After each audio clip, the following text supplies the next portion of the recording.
যুবককে বলবো যে যাকে পছন্দ করবা সে তাকেই বিয়ে করবা, এটাই হচ্ছে রাসূলের সুন্নাহ।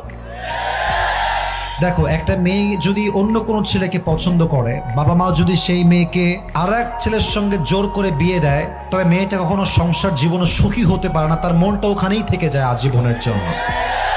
আজকালকার হাজার হাজার যুবক তার পছন্দের মেয়েকে বিয়ে করতে পারে না জাস্ট টাকার জন্য। যুবক ভাই, আজকে এই জাস্ট টাকার জন্য হাজার হাজার পুরুষের পছন্দের মেয়ে অন্য বাড়ির বউ হয়ে যায়।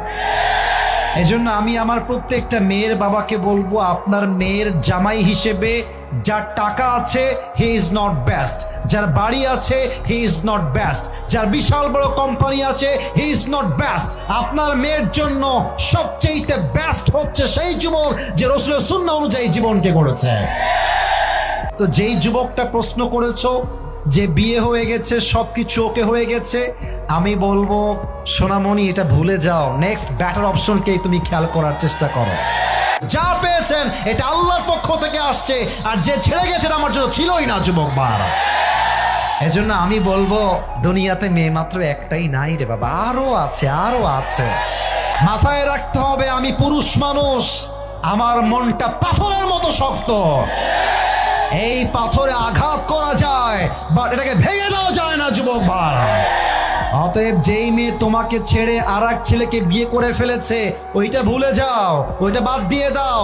তুমি তোমার জীবনে ক্যারিয়ারে সফল হও, এরকম কয়েক লাখ মেয়ে তোমাকে বিয়ের জন্য লাইন ধরে দাঁড়িয়ে যাবে।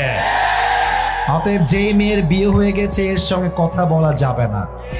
এটা কথা বললে এটা ওর স্বামীর হক নষ্ট হবে।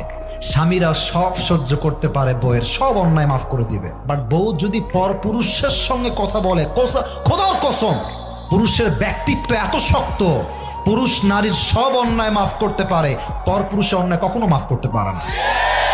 এজন্য যে প্রশ্ন দিয়েছো সেই মেয়েকে তুমি আজকে সোজা ব্লক হয়ে যাবে। বলবা তুমি যেই দিন কবুল বলেছো সেই দিন তুমি আমার কপাল থেকে দূর হয়ে গেছো। এখন থেকে তোমার রাস্তা ভিন্ন, আমার রাস্তা ভিন্ন। তোমার রাস্তায় তুমি যাবা, আমার রাস্তায় আমি যাব। আল্লাহ আমার কলিজার টুকরা যুবক একটু ধৈর্যের তৌফিক দান করে পড়া আমেন। আবেগ একটু বেশি তো ওরা বলে যে তুমি চলে গেয়ে मैं कभी भी शादी नहीं करूंगा।